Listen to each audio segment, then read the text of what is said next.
ചൈനയും പാകിസ്ഥാനും എല്ലാം പണി വാങ്ങാനായി തയ്യാറായിക്കോളൂ. റഫാലിൻ്റെ അടുത്ത ബാച്ച് ഇന്ന് രാത്രി ഇന്ത്യയിലെത്തും. നമസ്കാരം. ഫ്രാൻസിൽ നിന്നുള്ള പുതിയ 3 യുദ്ധവിമാനങ്ങളുടെ ബാച്ച് ഇന്ന് രാത്രി ഇന്ത്യയിലെത്തും. രാത്രിയുടെ വെളിച്ചത്തിൽ ഇന്ത്യയിലേക്ക് എത്താൻ പോകുന്നു. ഫ്രാൻസിൽ നിന്നും നേരിട്ട് എത്താൻ പോകുന്നത് ഗുജറാത്തിലെ ജാംനഗർ എയർബേസിലേക്കാണ്. അത് കഴിഞ്ഞാൽ അംബാല വ്യോമത്താവളത്തിലേക്കും അതെത്തും. ഇന്ന് രാത്രി ഗുജറാത്ത് ജാംനഗർ എയർബേസിലെത്തി നാളെ അവയും അംബാലയിൽ വിന്യസനത്തിലേക്ക് കടക്കും എന്ന് തന്നെയാണ് അറിയാൻ സാധിക്കുന്നത്.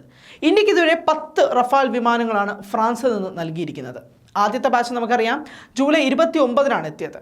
അന്ന് ആ ആദ്യത്തെ ബാച്ചിൽ എത്തിയിരുന്നത് 5 വിമാനങ്ങളാണ്. സെപ്റ്റംബർ 10-ന് ഈ 5 വിമാനങ്ങളും ഔദ്യോഗികമായി ഇന്ത്യൻ വ്യോമസേനയുടെ ഭാഗവുമാക്കിയിരുന്നു.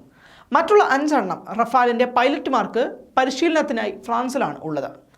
അതിൽ രണ്ടാം ബാച്ചിലെ 3 വിമാനങ്ങളെല്ലാം തന്നെ ഇന്ന് രാത്രി എത്തും.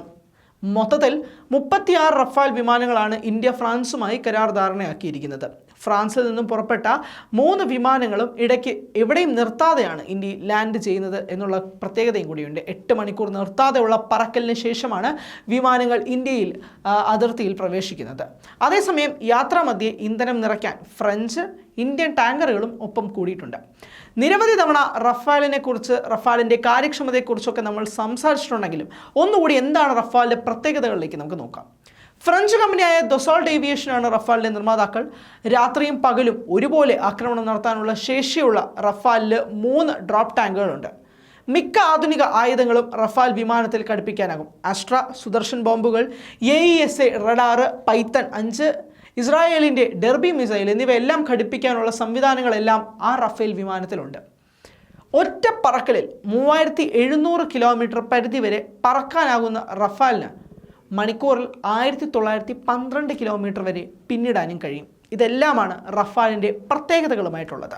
ഫ്രാൻസിൽ നിന്ന് 36 റഫാൽ വിമാനങ്ങൾ കരാർ സഹിതം മേടിച്ചു വെച്ചിരിക്കുന്ന ഇന്ത്യക്ക് എന്തായാലും യുദ്ധസംഗീതം ഇത് വളരെ വലിയ ഒരു മുതൽക്കൂട്ട് തന്നെയാണ്. പ്രത്യേകിച്ച് ശത്രു രാജ്യങ്ങളായ ചൈനയ്ക്കും പാകിസ്ഥാനും ഇത് വളരെ വലിയൊരു പേടി സ്വപ്നം തന്നെയായി മാറിയിരിക്കുക തന്നെയാണ്. ചൈനയും പാകിസ്ഥാനും നിരന്തരമായുള്ള രീതിയിൽ ഇന്ത്യയെ കയറി ചൊറിയുന്നുണ്ട് എന്ന രീതിയിലേക്ക് പോകുമ്പോൾ തന്നെ ഇന്ത്യയുടെ റഫാൽ വിമാനങ്ങൾ അതിനെല്ലാം തന്നെ ഉയർത്തി നിൽക്കുന്നു, മുകളിൽ നിൽക്കുന്ന കാര്യങ്ങൾ തന്നെയാണ്. ചൈനയെ നമുക്കറിയാം, ലഡാക്കിൽ നിന്നുള്ള അതിർത്തി പ്രവേശനങ്ങൾ, അതിർത്തി പിടിച്ചെടുക്കാൻ നോക്കുന്ന ശ്രമങ്ങൾ, പാകിസ്ഥാൻ്റെ ഡ്രോൺ വഴിയുള്ള കളികൾ എല്ലാം തന്നെ ഇന്ത്യക്കെതിരെയായിട്ട് നടക്കുന്ന സാഹചര്യത്തിൽ ഇന്ത്യയുടെ റഫാൽ വിമാനങ്ങൾ അതിന് മറുപടി പറയും എന്ന് തന്നെ നമുക്ക് മനസ്സിലാക്കാൻ സാധിക്കും. നമുക്ക് ലഡാക്കിലെ അതിർത്തി പ്രവേശനം ചൈനയുമായിട്ടുള്ള പ്രശ്നങ്ങൾ എടുത്ത് നോക്കുമ്പോഴേക്കും ഇന്ത്യ തിരിച്ചു മറുപടി പറഞ്ഞത് എക്കണോമിക് വാറിലൂടെയായിരുന്നു. പല ആപ്പുകൾ നിരോധിച്ചു. 118 അതിന് മുമ്പത്തെ 59 ആപ്പുകൾ, പബ്ജി, ടിക്ടോക്ക് തുടങ്ങിയ നിരവധി ആപ്പുകളെല്ലാം തന്നെ നിരോധിച്ചായിരുന്നു ചൈനയോടുള്ള മറുപടി ഇന്ത്യ പറഞ്ഞിരുന്നത്. എന്നാൽ എക്കണോമിക് വാറിൽ നിന്നല്ലാതെ നേരിട്ട് യുദ്ധം എന്ന രീതിയിലേക്ക് തന്നെയാണ് ഇന്ത്യയും കാൽവെപ്പിക്കുന്നത്. അതിനുള്ള ഏറ്റവും പ്രധാനപ്പെട്ട ഘടകമായിട്ടാണ് റഫാൽ വിമാനങ്ങളുമേക്ക് എത്തുന്നത്.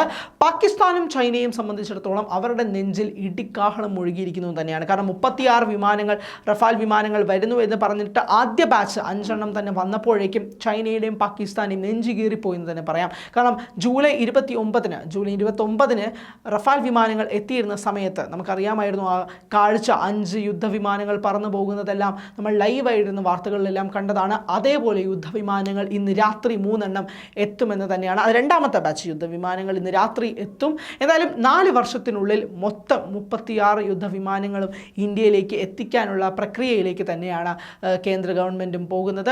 ഇന്ത്യയും ഫ്രാൻസും തമ്മിലുള്ള ഒരു കരാർ അടിസ്ഥാനത്തിൽ, സൗഹൃദപരമായുള്ള കരാർ അടിസ്ഥാനത്തിൽ റഫാൽ വിമാനങ്ങളുടെ രണ്ടാമത്തെ ബാച്ച് ഇന്ന് രാത്രിയിലേക്ക് എത്താൻ പോകുന്നു. റഫാൽ വിമാനങ്ങളുടെ സവിശേഷതകൾ: 1912 കിലോമീറ്ററാണ് ഒരു മണിക്കൂറിൽ റഫാൽ വിമാനങ്ങൾ പിന്നിടുന്നത്.